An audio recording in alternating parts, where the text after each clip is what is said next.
Live via Skype, it's the DB&J Wrestling Podcast. I'm your host, Turnbuckle Jim, and with me, the WWE to my NXT. Oh, dang. Fast count, Brian. It's, my phone says it's 10 minutes ago. I think I sent it back in time with Marty. That's very good. It's also crazy.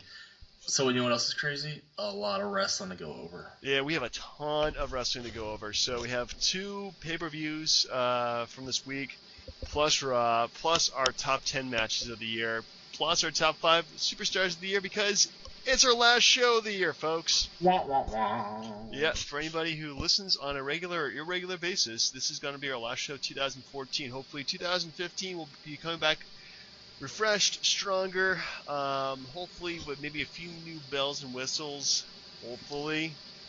Yeah, under construction. Yeah. So anyway, you want to do some NXT first, do chronologically? Sure. Alright, sounds good to me. Let me make sure that we are recording again, as we have some technical issues lately. That seems to be working.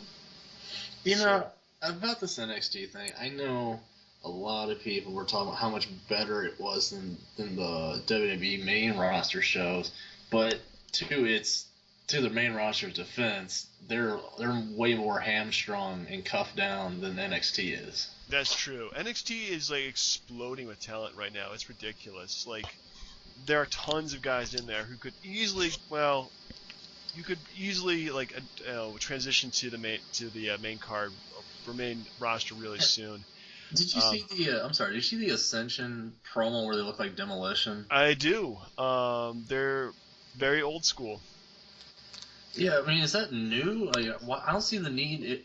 It's not like they're coming from a different federation or company and you want to give them a new gimmick. If you've seen them in NXT, you're not tricking anybody by changing their gimmick at the main roster level. If anything, you should keep it the same. Yeah, well, the gimmick I don't think has changed that much. It just looks kind of different, so. Well, I was thinking more like Fandango or something. Oh, goodness, don't get me started. Anyway, so it's NXT TakeOver Revolution from December 11th, 2014. We start with Kevin Owens defeating CJ Parker. Thoughts? Man, what was the big deal they made about the match? Like, the dude, like, his hand was, like, split open or something? Did you see that where, like, they had to, like, stitch up the dude's hand after the match or something? No, I completely missed that. Well, I think Kevin Owens is the big stiff guy, right? Yeah. It's like, yeah, like the. Well, I mean, he makes his appearance at the end of the pay-per-view, but I don't know. I really wasn't that impressed with. They tried to sell him like he was like some big deal, but like honestly, he's just another stiff, honestly. Well, maybe to you, but apparently he's huge in the Indies and feuded with Sami Zayn in the Indies too, so that's why they have some history together.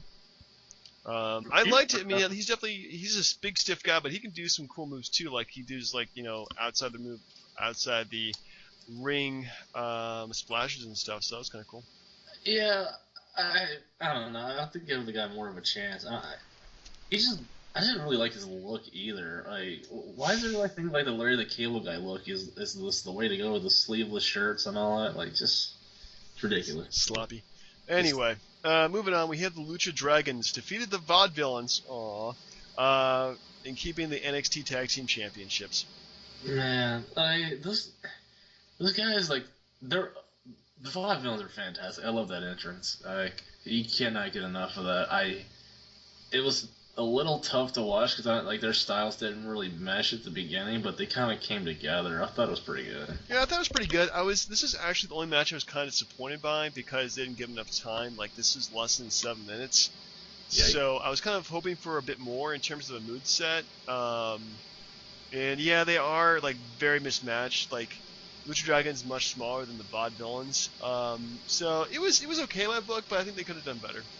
Well, the problem they had was like, these were the guys that beat the Ascension, and they hadn't been beaten in forever. Yeah. It's like the Brock Lesnar kind of thing. Like, you're not gonna have him beat the Undertaker and then lose his next match. Yeah, that's true. They're not gonna have him lose immediately. So they're probably gonna stay around for a while, maybe. Yeah. See how they fare. Next up, we have pretty much a non-match. Baron Corbin defeated Ty Dillinger. We're not gonna talk about that. Okay, well, if I may, what is do you watch enough to know what the heck is Oh going yeah, on? Baron Corbin's deal is he goes in and does like this kind of crappy move, and the fans go wild. Knocks the guy out within like 30 seconds and wins the match. Oh, I'm sorry, isn't this the guy that I sent a message to saying that, like, this guy makes Goldberg look like Bret Hart? Yeah, he does. He's so boring in my opinion too. I mean, yeah, it's exciting to see a guy going in and beating the crap out of him, but yeah. Yeah, it's so sad. But we make up for it with the next match. Oh my goodness, this next match was. I don't even know how to describe it really. We have the Ascension losing to Finn Balor and Hideo Itami. And this is a great. I mean, this is how a professional wrestling should be done because it was booked several months in advance with Hideo Itami showing up. The Ascension just not liking that. Ascension just beating him up. Hideo brings in Finn, and it's on. And this match is like from the opening, like or the entrances, with Finn Balor wearing. I don't even know what the heck he was wearing. It's like some kind of crazy like jaw, mouth, Oh yeah, teeth. no, My I blur's told hard. he looked like Boogeyman, but not He looked like a sensible white man's boogeyman. exactly. Kind of remind me of Carnage from Marvel Comics. I remember them. Oh yeah, But no, this is a great match. And most of it was Hideo getting the crap out of him by the Ascension. But once him and Finn like got together and started beating him up, oh my goodness, it was fantastic. Yeah. Okay. I get the whole thing. I love the match, like, and I guess it was their farewell because they're sending the guys to the main roster, which for everyone that's going on, like, we're off subject thing. Are you watching the live SmackDown on USA tonight? No, I'm not. I'm missing that Oh, because okay. it's not gonna. Well, I mean, Yeah. I'm sorry. Side note: Roman Reigns is supposed to return tonight, and then Wyatt and Ambrose are supposed to be on there too. But anyway, back to this. Like, so the guy's name was like Kentai or something. They changed to Hideo Itami or something like that. Yeah, something like that. I mean, they changed everybody's names. Finn Balor was like Prince Devitt. Hideo was something else. I Yeah, mean, everybody's names have pretty much been Seth changed. Rollins was Tyler Black. So, Ooh. but yeah, no, it's really. It's what you really miss from the main roster because it's like it's a well developed story, like a long standing feud, and they delivered in the ring. That's the easy formula, but I guess it's really not anymore. But they got it done. It was really good. They did a great job. Yeah, honestly, it was the second best match of the night. We're coming to that. It's enough. But before we do that, we have the best Divas match of the year, which is Charlotte defeated Sasha Banks to retain her NXT Women's Championship. Now, when you say best, you talking about overall, like? Yeah, I'm trying to like the best, like in terms of overall match that was well done by both competitors that everybody was into, and these two girls have tons of talent to them, and I'm really gonna doubt they're gonna stay in NXTs for long. Well, it didn't make because they debuted Charlotte and then she lost to Natalia for no reason. Yeah, that was terrible. And then they bring her back down and she keeps the belt. So I don't know what they're doing with them, but not gonna lie, the more I see Charlotte, the more I'm really impressed. And you know, they could stick her with the whole Flair being her dad gimmick all they want, but she's actually the most talented Flair kid I've seen wrestle. Yeah, that includes David and just David Flair. I don't remember seeing. R.I.P. Reed Flair, of course. Anyway, but yeah, both of these girls have tons of talent. Great match. Excellent ending to the match too. I really can't remember anything specific about it that was like, oh my god. But yeah, they're really solidly skilled. Yeah, Sasha Banks just annoys the crap out of me, which means she's doing a good job. Yeah, she's doing a great job being the heel. Yeah. Anyway, so we come to one of my matches of the year candidates. Sami Zayn defeated Adrian Neville for the NXT Championship.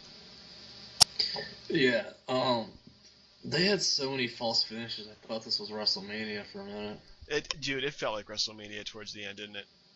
Yeah, I mean, the whole thing with the referee and the whole, having with the steel chair in the ring or something, like, should I hit him or should I not hit him? Oh man, this is really tough. Like, yeah, no, it was it's tough because I don't really know the characters that well, but Yeah. even a person who's never watched it before could at least somewhat appreciate what those guys were doing, how hyped the crowd was for it. Yeah, the crowd was super high for it. They love Sami Zayn. He's as underdog as like Daniel Bryan is. Yeah, he's a very likable guy, which I think is his biggest best characteristic in terms of what he has to bring in terms of personality. But man, the wrestling was just great. I mean, they started out very slow, kind of mat wrestling, and eventually they started just doing this just crazy moves that we haven't seen really in the main roster in years. I mean, honestly, the move of the night was when Sami Zayn like did the dive between the rope, like between like the bottom rope and the canvas, and did like the DDT. Yeah. That was insane. That was just crazy. Well, I forgot the one move that was it that Neville did that Zayn turned into like that submission move that he did. Like it's like a weird looking cross, like a chicken wing or something. I think it is, or I don't know what, it's like a crossface or something. Yeah, like a crossface to a submission. I don't know. It was just excellent match. But really. The ending. So we talk about like match after the match. The Kevin Owens, turning on him and beating the crap out of him. So yeah, apparently we go into instant feud mode where Kevin Owens does attack the new champion and drives him into the ring with a powerbomb. But I mean, wouldn't Neville cash in a rematch clause? You would think.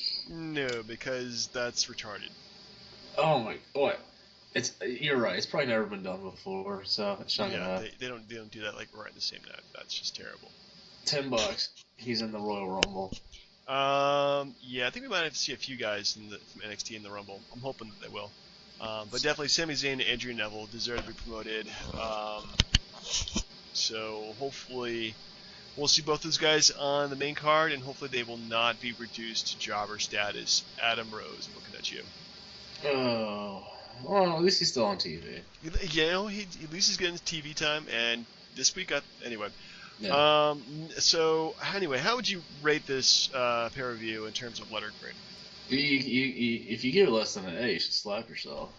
You should slap yourself, dig your own grave, fall into that grave, and have somebody cover you. That's right. So an A. You're giving it an A. Oh, solid A.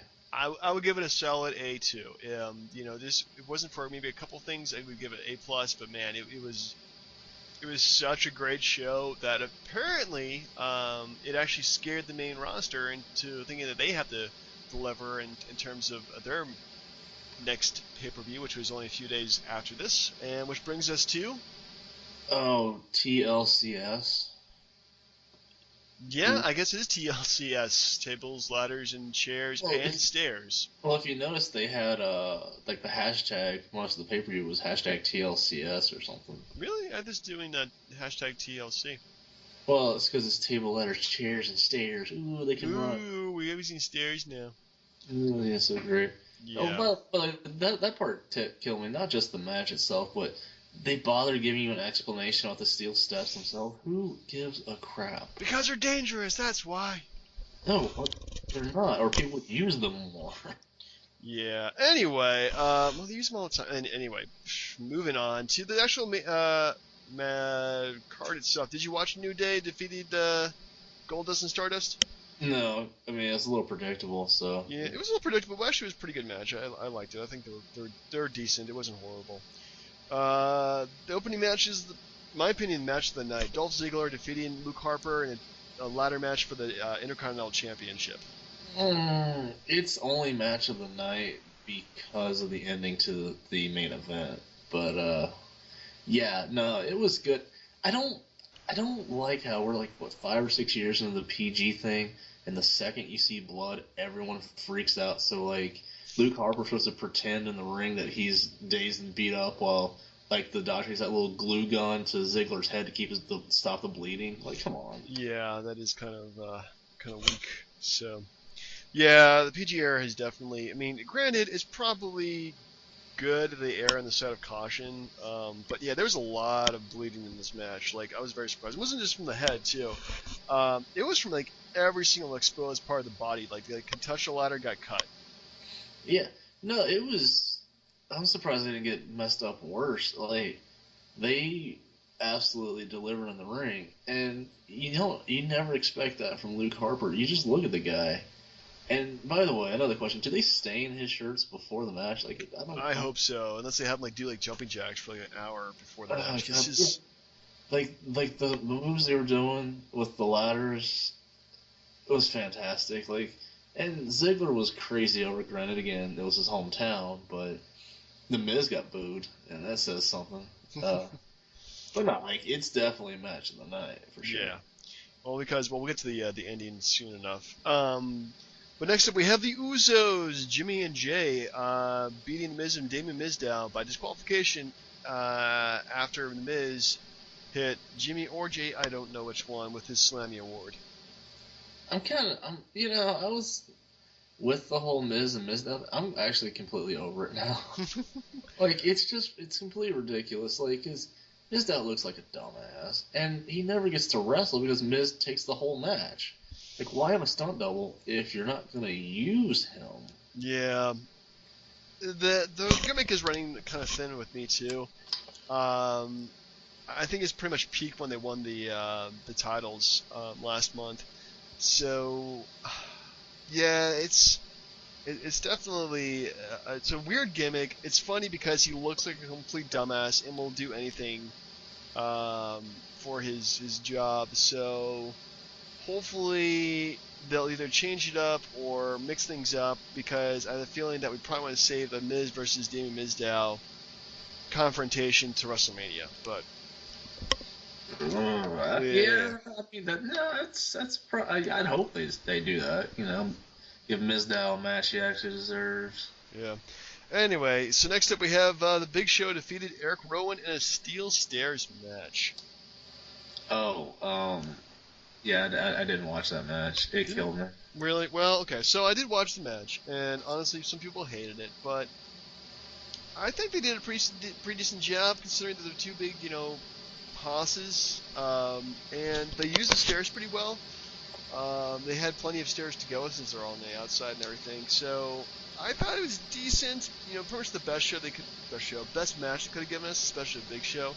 So haters gotta hate.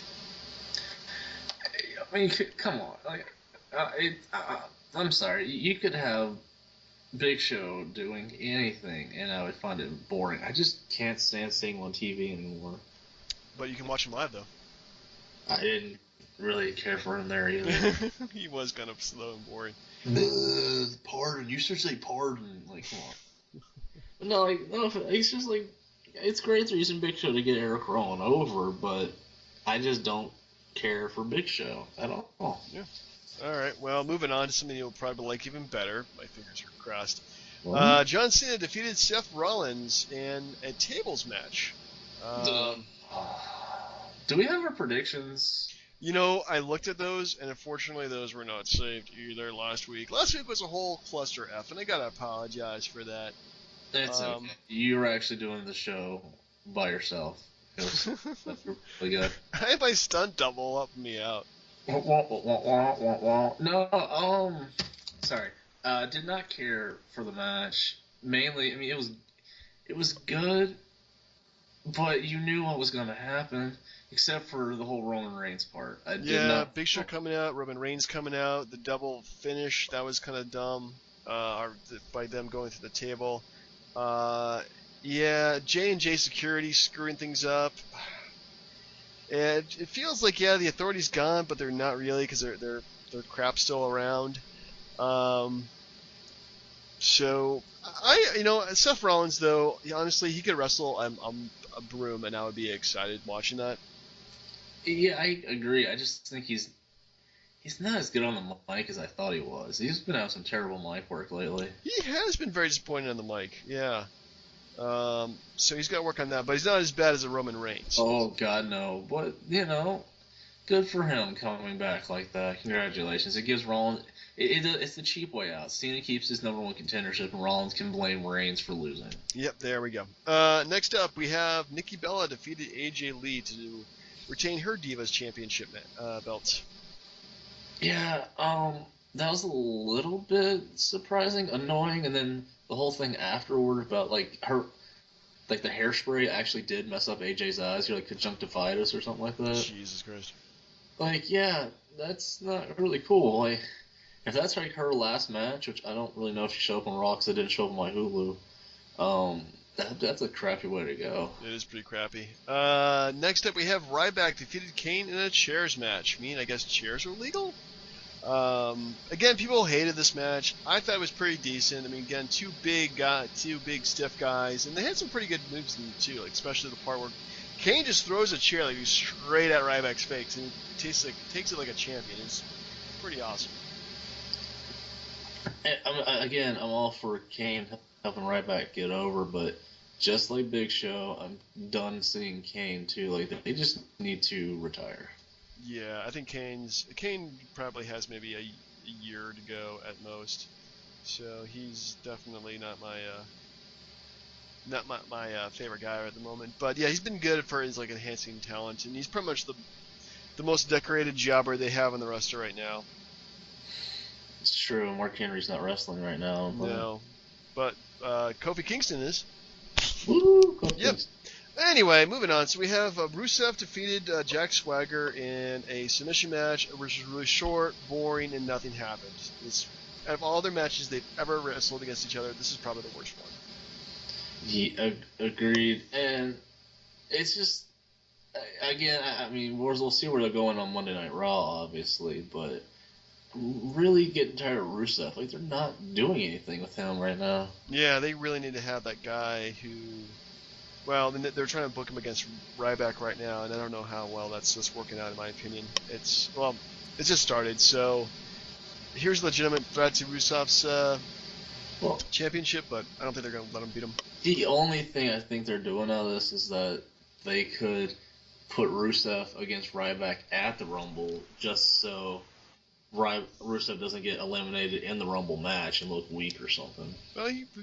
Well, anyway, that's another story right there. Yeah, that's true. He got knocked out last year. Yeah, but we didn't know who this guy was. But he had a pretty impressive showing starting out, so I think that was pretty good.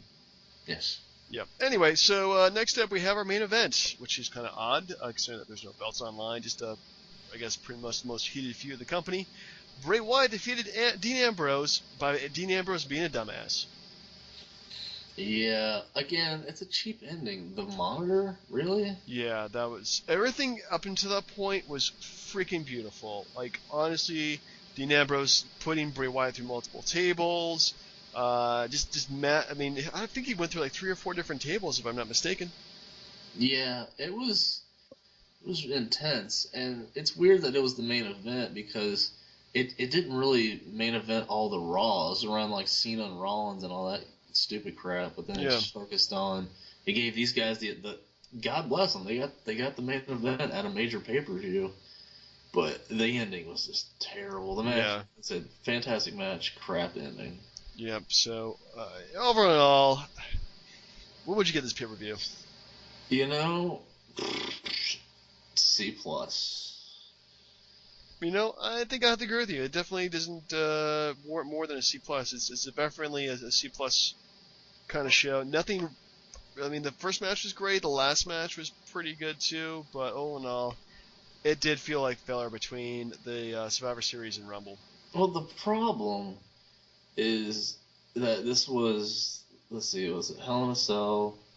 It's like what, 3, 4? Is it 3 or 4 pay-per-views since the last time they had Lesnar defending the belt? Let's see here. Hell in a Cell. So yeah, this is the 3rd pay-per-view without the belt being defended. And yeah, I get it. He's going to be defending the belt at the Rumble against, whoop-de-doo. I don't care. I'm tired of seeing them fight each other. But, as more pay-per-views go on and the title's not there, it's just, the interest in the product is waning, honestly. Oh yeah, I completely agree. It's really... Yeah, I'd rather have, say, a Dean Ambrose or Bray Wyatt or something like that have the belt than Brock Lesnar. Granted, Lesnar does bring in that big match feel to it, but unless he shows up and at least makes an appearance, it's really hard for them to hold my interest. Well, see, they could have had Dean Ambrose and Bray Wyatt have the TLC match for the title. It would have been way better. Yeah, if they put the belt on either one of those guys, it would be so much better. And honestly, at this point, both these guys deserve it. Yeah. Well, again, we'll see when WrestleMania comes around. It does come around. Anyway, so let's talk Raw from last night. Goodness, it feels like it's been much longer ago. Yes. How about it? The really long beginning of the show is killing me. It's like a consistent theme now where they just drag out the opening segment for like 10, 15, 20 minutes. Yeah, that lasted, I think, a good 20 minutes right there. It was boring. It was unexciting. Well, actually, Chris Jericho was exciting. Actually, everybody was good in that part except for freaking John Cena. Like, he's just got to show up and ruin everything. It was pretty bad. In fact, I think the entire show to me was, unless Paul Heyman or Brock Lesnar were in the segment, it was freaking boring. Yeah, I mean, before he actually came out there, did you expect him to come out there and destroy Jericho? I heard rumors that he was going to show up. I didn't know if he was actually going to show up or not, so I was not too surprised. Well, okay, so at the end when they had the really good cage match, I liked it. That was a great match. That was really good. But then Lesnar comes out and just destroys Cena. But he leaves Seth Rollins alone, and then they make some kind of deal, and then he just leaves. Yeah. But does that mean like he sucked up to Heyman enough to not get his ass whooped by Lesnar, or are they working together? Are they in cahoots? Oh my goodness, we don't know. We got to find out next week if they're in cahoots. Yeah. Cole's like, is he a Paul Heyman guy? Like, oh Lord. That would be fun. Like, just have Rollins work with Heyman for a couple weeks, and then he just turns and cashes in at the Rumble. He pretty much has to cash in at the Rumble. Doesn't he? Yeah, I completely agree with you, because Rumble would be the best time for him to cash out. So, yeah. Dude, as far as like Raw, I mean, that's trying to, go. Okay, so one thing that really bothers me is Fandango. So, like, his new music is dumb. The only reason he has Rosa Mendez is because she's on Total Divas and they're trying to push her down everybody's throat. And his new gimmick sucks. His music sucks. And then he comes out there and just gets decimated by Roman Reigns, who says two things but looks terrible on the mic again. And then when Big Show comes out, takes a Superman punch to the face, stands up right, but doesn't get in the ring. I would have just gone right in the ring and just try to mow the guy down, but I guess they couldn't let, Roman Reigns look weak or something. God, that was such a bad segment. Yeah, Roman Reigns is... It's not my first choice to be the next big guy in the company. Now, again, do you think Ziggler winning the belt back is a step down? I do. Yeah, it's a step down because it kind of locks him in there, but he could really just drop it any minute to the next big guy. Unfortunately, I don't see who the next guy is to have the Intercontinental Champion or to be Intercontinental Champion at this point, because there doesn't seem to be like an up-and-comer at the moment. Maybe a few months from now, but right now I'm just like, there's like nobody I can see having the belt. That may be worth it. I can see him giving it back to Luke Harper if they had a match at the Rumble or something. Yeah, Luke Harper or maybe Eric Rowan or somebody like that, just to give him the belt and the swing. Yeah, it's like they're pushing him, but then I'm gonna be really disappointed if I'm bitching about this and then he wins the WWE title at WrestleMania or something. Could happen, man. That guy is stupid over. Yeah, as far as Raw, from what I saw, it actually gets the same grade as TLC. C+. Yeah, I gotta agree with you there. There's some great segments to it, but overall, the show is... Alright, so this is how I watch Raw. The TV is on. I'm on Twitter. I'm looking at probably something else. I'm back to Twitter. I'm looking at Raw a little bit. Nothing good is going on. I'm back to Twitter. Looking at something else. Back to Raw. It's just... I'm not... The product itself, from top to bottom, just doesn't hold my attention anymore. So it's they got to start putting on better Raws, especially at the beginning of the year. And they've been doing some better Raws, especially with the whole Daniel Bryan thing and all that. So, but yeah. Anyway, ready to do our top 10 matches of the year and top 5 superstars of the year? Yeah. Since it's our last show, do you want to do a best of segment? A best of segment? Do you remember when? And Oh my god, I can't remember jack crap. I mean, I can't even like go back and watch and listen to the old shows. I mean, maybe like when something happens to either one of us and we've got to remember each other, I'll do that. But it'd be nice if there was a montage made of all my Edge references. Edge, blah, blah, blah. Just edit a bunch of Edge. Well, if I'm really bored over the holidays, I might do that. No, please don't. No, but yeah, so best of the year. Dun dun dun. All right, so you want to do? We're pretty much gonna do this. I guess you'll say your like top 10. I'll give you my top 9, or the 9th best, and then 8th best, and then we'll go from there. Want to do that? For what? For best matches of the year. We already did 6 through 10 last week. Well, that wasn't recorded, so. Well, nuts. Now I forgot what they were. Alright, fine. Please go first. Okay. So my 10th best match of the year was Daniel Bryan versus Batista versus Randy Orton for WrestleMania 30. Very nice. It's great match. Do you want me to elaborate or? Yeah, please. Well, I mean, it wasn't like higher in the list because the Batista and Randy Orton were okay, but they weren't fantastic like I said Daniel Bryan or Triple H was. Kind of hard to explain anything really about the match that I remember, except the finish was amazing. It was awesome. They did a pretty good job, and Daniel Bryan did make Batista tap out. So good for him. That's main event at WrestleMania, and gave everybody the feel-good story of the year. Yeah, that is a good choice there. I approve. Very well. Very nice. So am I doing number 10 or am I doing? You are doing number 10. Ooh. You're doing number 9. Well, okay. Number 10 is actually a very, very easy choice. It's actually the one from 2 nights ago. It's the Ziggler-Luke Harper match. Yeah. Just throwing that in there. Like, the guy both the guys busted their hump. They were given the chance to steal the show, and they absolutely did.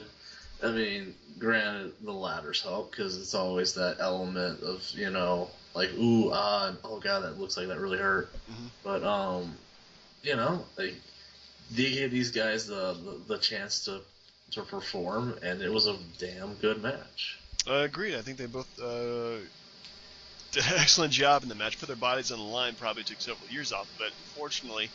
But yeah, end of the day, it was a fantastically well done match. Yes.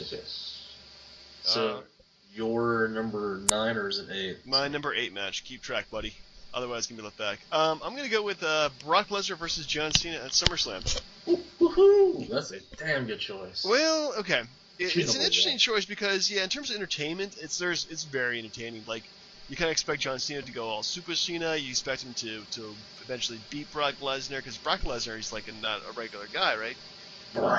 But this is like a match they decided to like say, you know what? Here's our script. Let's just do everything that you don't expect to happen. Brock Lesnar devastates John Cena in every sense of the word, and just makes him look like the most dominating superstar of like ever, really.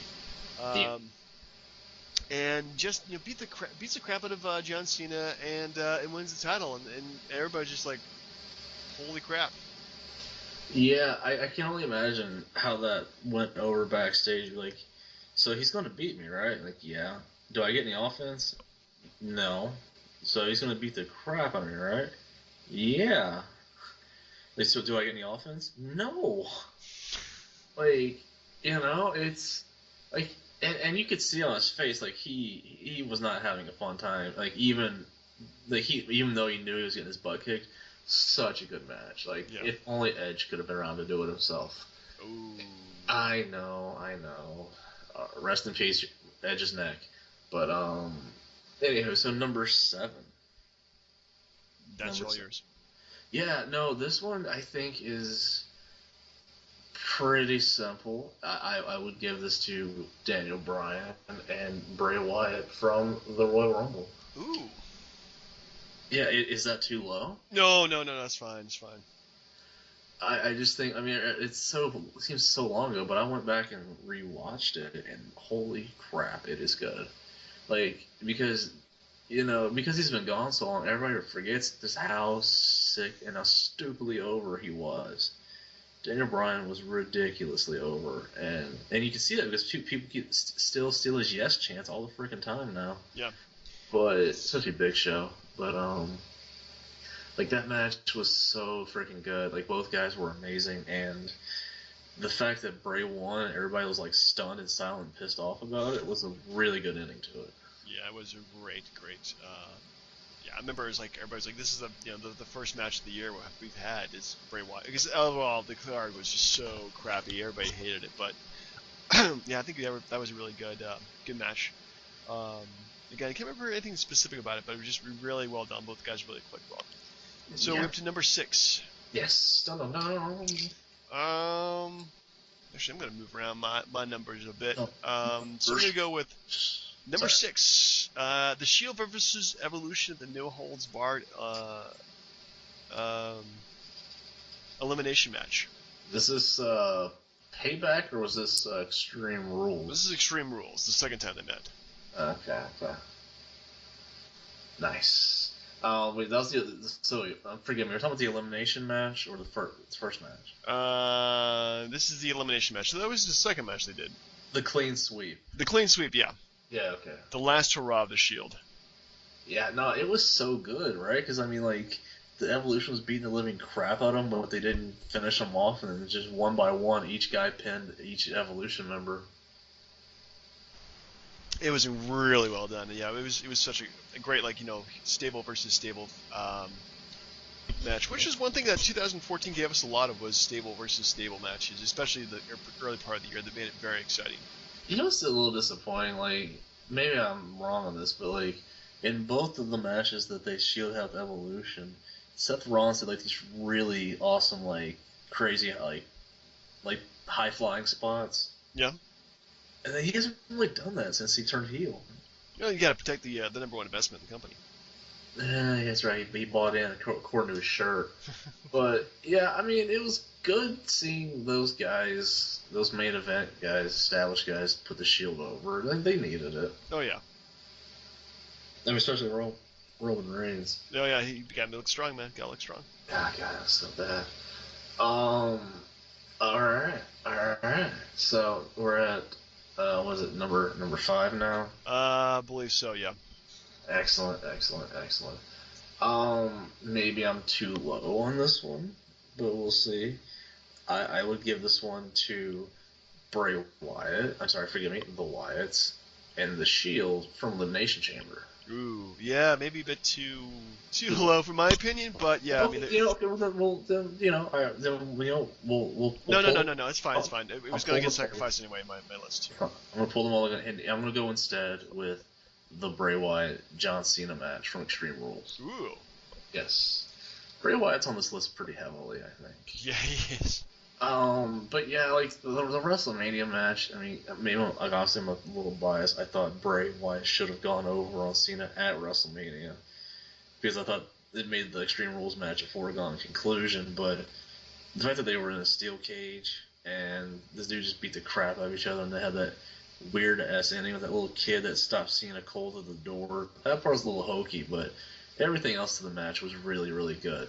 Granted, the next month was a little bit better. I guess like the one where Bray was trapped in the box and the speaker was pushed over it to keep him trapped with a 10 count. But I thought overall that was the best match of the 3. Okay. So where are we up to? Number 4? Yeah. All right, then I'm gonna do Wyatt's versus the Shield. Wow. It needed that one spot. Honestly, like the matches this year, despite our bitching, they've been putting on some pretty fantastic wrestling matches. Yeah. You cannot complain about that. And this, like, honestly, when you have the fans chanting, "This is awesome" at the beginning of the match, is pretty damn cool. You have two of the biggest, like, heel factions at the time, the Shield and the Wyatt family, and Granted, the Shields didn't go over the Wyatts with the whole Dean Ambrose disappearing at the end of the match, but overall, this was just such a beautiful way to showcase both teams in such a great way.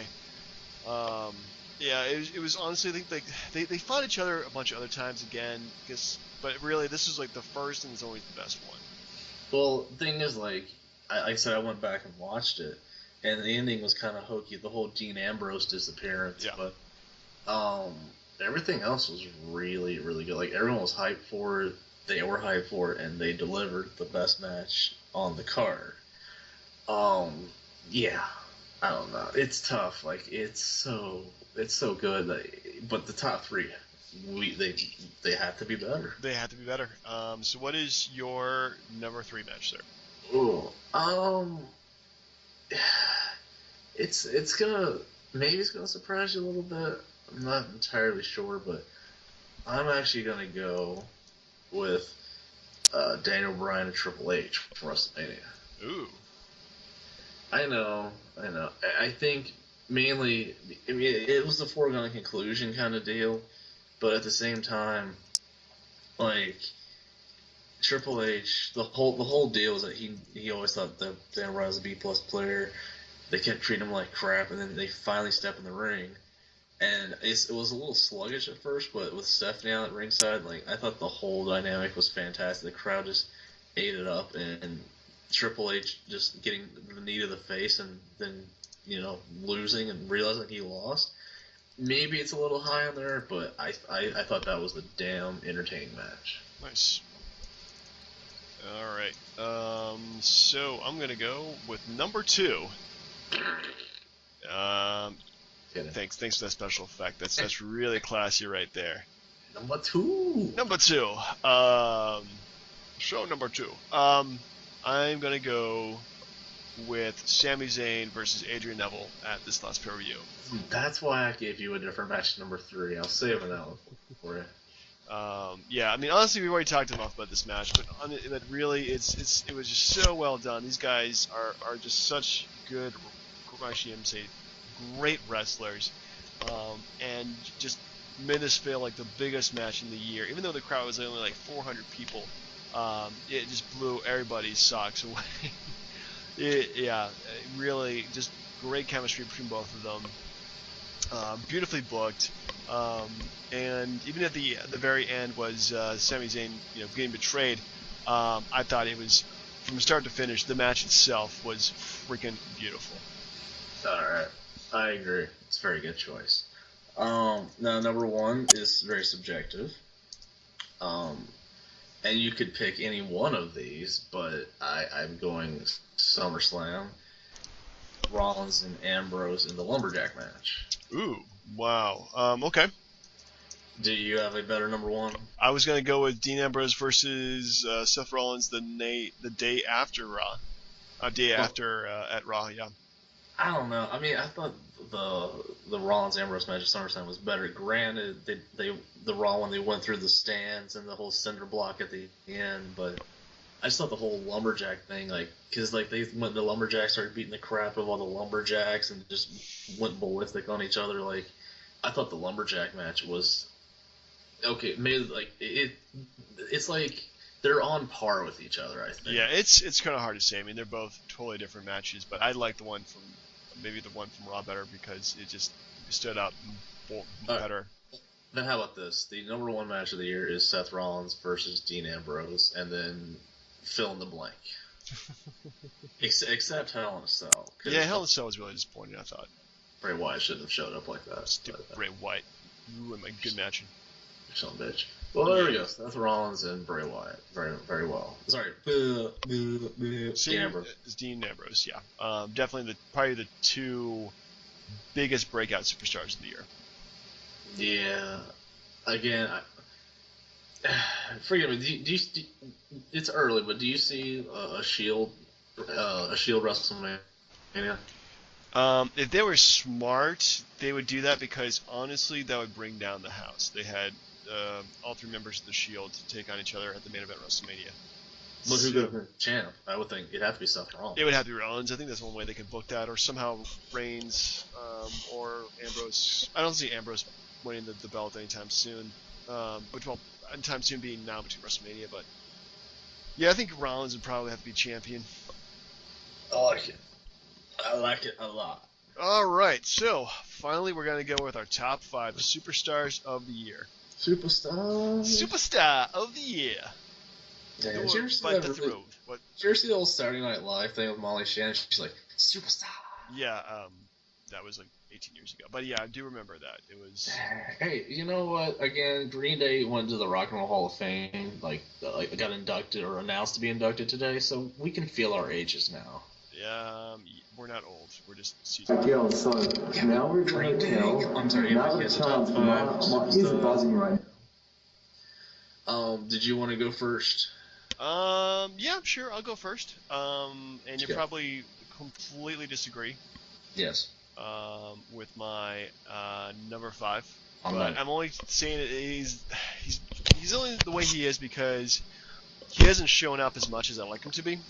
Mm-hmm. And that is Brock Lesnar.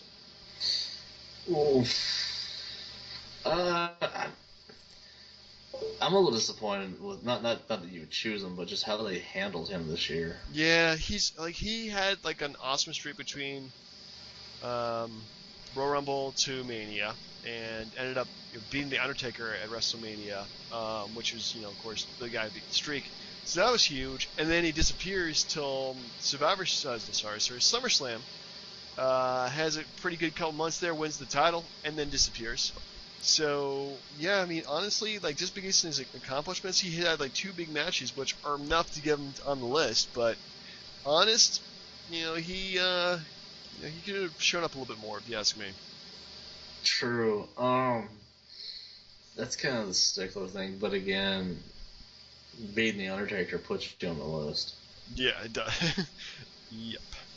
You're pretty much you're there. So I guess on number 4, this one, what the heck with it? Roman Reigns. Ooh. I mean, he is the superstar of the year, right? According to the fans, well, they know, right? Yeah, a bunch of asshats. But no, I mean, his Royal Rumble performance can't be forgotten, no matter how bad the Rumble was. He did knock out like 13 dudes in one. Yeah, Rumble. he had the record for eliminations, which is good. And I mean, his part at the end where he lost to Batista was a little disappointing because everyone wanted Reigns to win, so he was not even close to ready for it. Oh yeah, they just wanted somebody other than Batista to win. Batista, yeah. Batista was bad, but no, I mean, yes, the Shield were carrying him for most of that, but he started showing his own. Had a decent. He was in that Fatal 4-Way at which pay-per-view? It was like the one after Money in the Bank. Yeah, it's just a July pay-per-view. I can't remember the name of it. I don't know what it's called, but yeah, and then he had the feud with Orton, and then Rollins briefly before he got hurt. But I thought like the stuff that he did wrestling wise was good. I'm actually a fan of the guy. I just think they're just pushing him a little too hard right now. Yeah, that's true. They're really kind of pushing down our throats, and it should be the other way around. But it's tough because it really depends on how you go with the rest of this list. If it's just all Shield and Daniel Bryan, but or if Daniel Bryan's even on the list. But I thought Roman Reigns should be included. Oh yeah, definitely included. Yeah, the list. Okay. Yeah, my list is pretty much. Do you want to do like 3, 2? Like I'll do 3, then you do 2, and then I'll do 1. We'll split on the number 1 if it's different. Okay.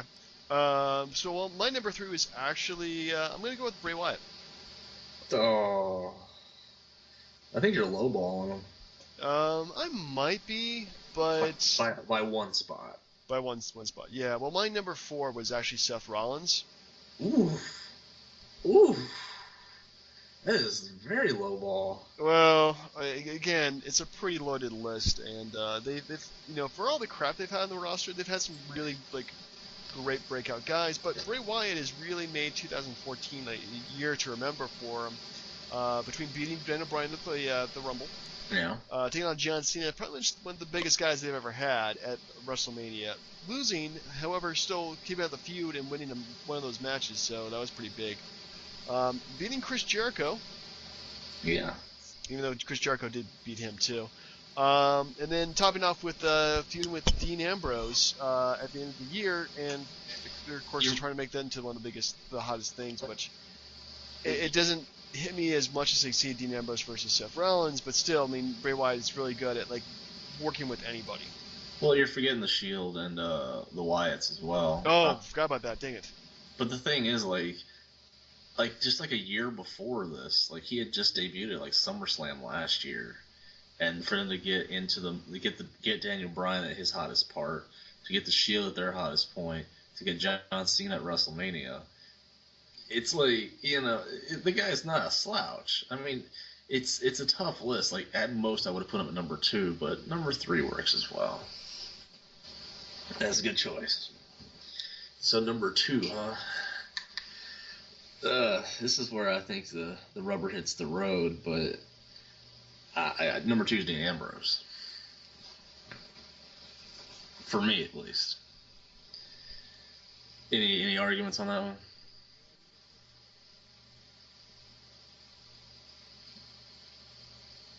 Hello? Yep, still with me, man. Oh, sorry. So, did you hear me? Yeah, that was Dean Ambrose. Yeah, I'm sorry. There's like a long pause. I was like, what's going on? I had myself on mute. I forget that's a thing. Live TV, everyone. I'm kidding. No, but yeah, I think Dean Ambrose is number 2. No arguments here whatsoever. I think he's definitely established himself as being a different kind of character than the rest of the roster. The Lunatic Fringe. Yes, so you're number 1. My number 1, and disagree with me as much as you want to, but that's definitely Daniel Bryan. Not a chance. There's no way. I would put him ahead of Lesnar. But please go ahead. Why would you? Well, okay, he did get injured, which pretty much, you know, since June on he couldn't wrestle. So yeah, he's been out for that long. But the fact that he pretty much the thing is, Daniel Bryan is pretty much like the biggest underdog, not just in the ring itself, but also in terms of like the wrestling fans. We project ourselves on Daniel Bryan because he's the person we want to get over, as opposed to who we're told we should be over, like a Batista. So the fact that he was able to bring all that energy and attention to himself, and use the wrestling fans for that, and then go to WrestleMania, win the biggest, the main event, and actually beat Triple H at the beginning of the night too. I mean, come on, he's had the biggest year out of anybody, regardless of where he ended up at the end of the year. I kind of agree, but then don't. Like, if this is like the halfway point of the year, sure. But he's been gone, well, since May, like right after the Kane match. And yeah, he had the incredible build-up and winning at WrestleMania, but then what do you do with him? You forget about him, you throw Kane at him, and then you have Shield fighting Evolution, and Daniel Bryan goes to the background. And then he gets hurt. And then you don't see him for the rest of the year. So, for me, that's why I couldn't put him up there, because he wasn't there long enough. Like I didn't put Lesnar on the list, but like number 1 for me is Seth Rollins, without a doubt. It's gotta be. Because like he had an amazing Rumble match. Like, he was damn good in all like the Wyatt matches, the Evolution matches, and then when he turned, he became the number 1 heel in the company. Like, had the amazing feud with Rollins, had the brief thing with the Ambrose, had the brief thing with Roman Reigns, and then went back and then just, and has survived the John Cena experience. So, the fact that he's been with all these top guys and he's been pushed as the number 1 heel in the company after breaking off from the Shield and delivering night after night, I can't give it to anybody but Seth Rollins. I completely see where you're coming from. Yeah, really, no argument here. I mean, he could definitely easily be my number 1 too. In fact, he was. All right, so I put him like number 4, but still, I mean, because it was a very, very, very close, 4 through 1 here. So. Yeah, I guess if there was any omissions, well, I mean, Rusev maybe? No. Yeah, Rusev had a pretty dominant year. John Cena, obviously, I don't count Cena. He's tough. Yeah. John Cena. He was getting his ass kicked at WrestleMania at SummerSlam to turning around and giving Lesnar a fight the next month. Like, what happened? Like, Yep. Yes. Collectively, probably the Usos. Those guys pretty much carry the tag team division. Maybe the Wyatts. Yeah, the Wyatt family of Harper and Rowan. Yeah. So if we did like a top 10 list, we'd probably be able to flesh it out a bit better. But top 5 is best we could do, people. Yes. So, congratulations to Daniel Bryan and Seth Rollins. You are the co-superstars of the year. Yes. All right. Your awards in the mail. If only had their home addresses. We could send maybe edible. Edible arrangements? Yeah. Well, no. I'd send it to whichever breed Daniel's got. Make him feel nice. Make him feel nice. Yeah, make him feel pretty good. Just send them to both of them. Just send it to WWE headquarters and see what they say. Yeah, they'll be like, police. Track these people down. Got some stalkers here. Yeah, well, last thing. So they made mention of Roman Reigns entering the Royal Rumble. Or, saying that he wanted to get in the Rumble. Right. Are you looking forward to the Rumble? I always look forward to the Rumble, no matter who's in it. I always enjoy the gimmick of the match. I think is pretty fun. And everybody, it's one of the bigger pay-per-views, and everybody brings their A game to it. Again, the best thing about Lesnar being away is that it built up the rest of the roster to where, when like the Rollins, Ambrose, Wyatt's, all like Ziggler's, all Cena's, all those guys who ever get in the ring, it's going to be a lot. You're not going to need the fillers or like the old guys coming back for 5 seconds. You've got the talent there to make it work. You really do. So 30 guys. I mean, I think at this point they're going to stick with 30 guys. They're not going to bring anybody else in. The 40-man Rumble a couple years back was terrible. It just drug on. Who cares? Yep, the more is not the merrier. No, it's not.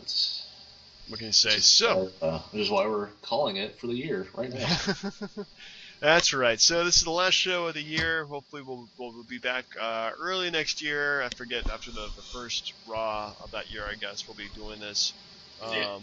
And up the road to WrestleMania. Maybe at this point we'll figure out a few new tricks and whatnots to help improve the experience of the DB&J Wrestling Podcast. We'll go back and do maybe more of Attitude Era pay-per-views, maybe some different era pay-per-views if you guys want us to watch through that. Oh my goodness. We might even talk about TNA for a minute.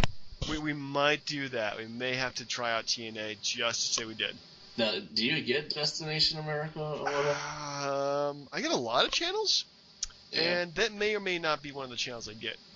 I know we bashed it before, and apologies for ending the show talking about TNA, of course, but I think giving them a chance might actually give us more interest in the WWE product, because, it's an alternative, and then we could say, well, that sucked. Well, this isn't as bad. Yeah. It would give us a basis of comparison.